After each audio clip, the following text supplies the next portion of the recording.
Hi friends, நாம் அனைவரும் ஆவலுடன் எதிர்பார்த்து காத்திருக்கக்கூடிய அந்த 2026க்கு உண்டான பலன்கள் ஒவ்வொரு ராசிக்கும் என்ன நடக்கப் போகிறது அப்படிங்கிறத விவரமாக காண இருக்கிறோம். சாதாரணமாக கோச்சாரத்தில் ஒரு கிரகம் நகர்ந்தாலோ அல்லது ஒரு கிரகம் பார்த்தாலோ அல்லது ஒரு கிரகம் இன்னொரு கிரகமுடன் சேர்ந்தாலோ அதனையே நாம் விரிவாக்கமாக 12 ராசிகளுக்கும் 12 வீடியோக்களாக கொடுத்து ஏராளமான வியூஸ் போனது அனைவருக்கும் நன்றாகவே தெரியும். முதலில் அதற்கு எங்களது நன்றியை தெரிவித்துக் கொள்கிறோம். ஸோ இந்த 2026ங்கிற இந்த வருடத்தில் பொதுவாக எல்லாரும் என்ன சொல்லுவாங்க அப்படின்னா, குரு பயிற்சிக்கு முன் குரு பயிற்சிக்கு பின் அப்படிங்கிற மாதிரி 2 கட்டமாகத்தான் பலன்களை பிரிப்பார்கள். ஆனால் நாடி நரம்பு எலும்பு சதை எல்லாம் இந்த கோச்சார பலன்களே முழுவதுமாக ஊறிய எங்களுக்கு இந்த பலன்களை பிரிக்கும் பொழுது இதை நாங்கள் 3 விதமாக பிரிக்கிறோம். அதாவது மிதுனராசி மண்டலத்தில் குரு இருப்பது, பிறகு கடகராசி மண்டலத்துக்குள் குரு வருவது 2 பிரிவுகளாக எடுத்துக்கொண்டாலும் மார்ச் மாதம் 15ஆம் தேதி முதல் அனைத்து கிரகங்களுமே இந்த பக்கம் ராகுவுக்குள் அடங்கிவிடும், அந்த பக்கம் கேதுவுக்குள் அடங்கிவிடும். மார்ச் 15 தேதி முதல் ஜூலை மாதம் 11 தேதி வரை கிட்டத்தட்ட 4 மாதங்கள் ராகு கேது அச்சுக்குள் தான் அனைத்து கிரகங்களுமே அடங்கும். இதற்கு பெயர் கால சர்ப்ப தோஷம். அப்போ எல்லா கிரகங்களுமே ராகு கேதுக்குள் அடங்கும் பொழுது ராகு கேது இந்த 2 கிரகங்களும் தலை விரித்து ஆடும். அதிலும் ராகு தனது சொந்த நட்சத்திரத்தில் நிற்கிறது. ஜூன் மாதம் 5 தேதிக்கு பிறகு ராகுவிற்கு குருவின் பார்வை மறுக்கப்படுகிறது.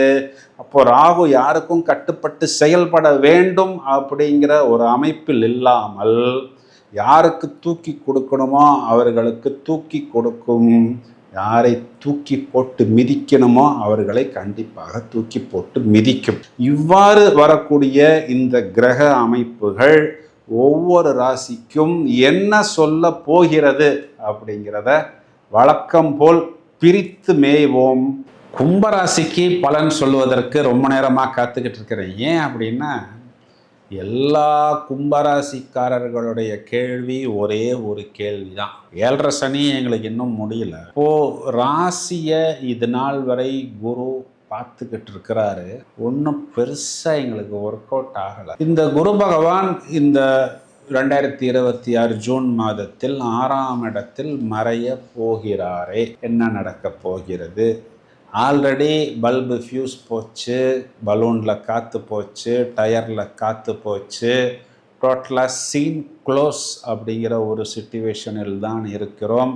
ராசியில் ராகு வந்து தலையின் மேல் அமர்ந்து 7ஆம் இடத்தில் கேது உட்காந்து எங்களை சின்ன பின்னமாக்கி, இதற்கு முன்பு அது 2ஆம் இடத்தில் ராகு, அஷ்டமத்தில் கேது, இப்படின்லாம் நம்ம யோசித்து பார்த்தோம்னா எல்லா பிரச்சனைகளையும் எல்லா துன்பங்களையும் துயரங்களையும் மொத்தமாக நான் மட்டும்தான் சுமந்து கொண்டு இருக்கிறேன்.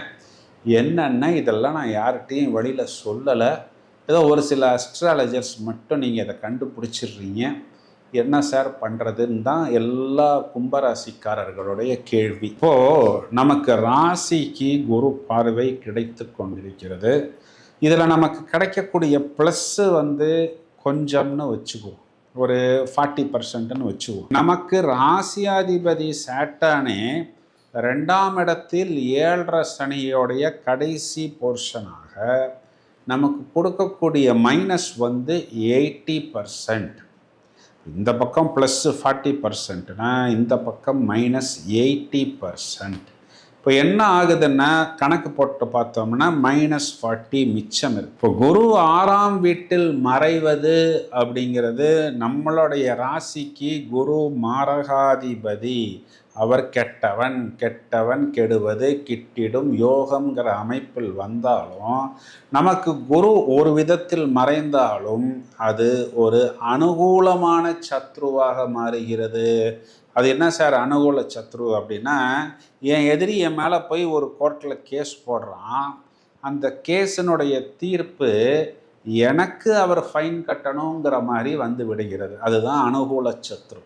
இப்போ குரு வந்து 6ஆம் இடத்தில் இங்கு மறைந்தாலும் அவர் 7.5 சனியில் மிச்சம் இருக்கக்கூடிய அந்த காலகட்டங்களில் சனி பகவானை பார்க்கிறார். அப்போது சனி 7.5 சனி அப்படிங்கிற அதனுடைய அந்த ரணம், அந்த விஷம், அந்த நெகட்டிவ் டீஆக்டிவேட் ஆகிறது. சாட்டான் நீர்த்து போகிறார்.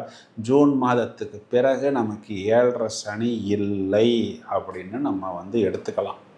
மாறாக 2ஆம் வீட்டின் அதிபதி 10ஆம் வீடு மற்றும் 2ஆம் வீடுன்னு சொல்லக்கூடிய சொந்த வீட்டை பார்க்கிறார். 2ஆம் வீடு குறிகாட்டக்கூடிய தனம், குடும்பம், வாக்குஸ்தானத்தில் சுபபலம், பூர்வம், கொடுத்த வாக்கை காப்பாற்றுவது, வரவேண்டிய பணம், சம்பத்துக்கள் வருவது, குடும்பத்தில் ரொம்ப நாளைக்கு அப்புறம் சுப நிகழ்வுகள் நடப்பதுன்னு இவை எல்லாமே நமக்கு அனுகூலமாக கண்டிப்பாக வரும். இந்த பக்கத்தில் பார்த்தோம்னா 6ஆம் இடத்தை நோக்கி கேது பயணிக்கிறது அப்படிங்கிறது நமக்கு ஒரு பெரிய ப்ளஸ் பாயிண்ட். ஏன்னா இது வரைக்கும் 7ஆம் இடத்தில் கேது பகவான் அமர்ந்து ஒரு சினிமாலேயே ஒரு ஹீரோ வில்லன் போல் குடும்பத்தில் தலைவனையும் தலைவியையும் ஆக்கிவிட்டார்.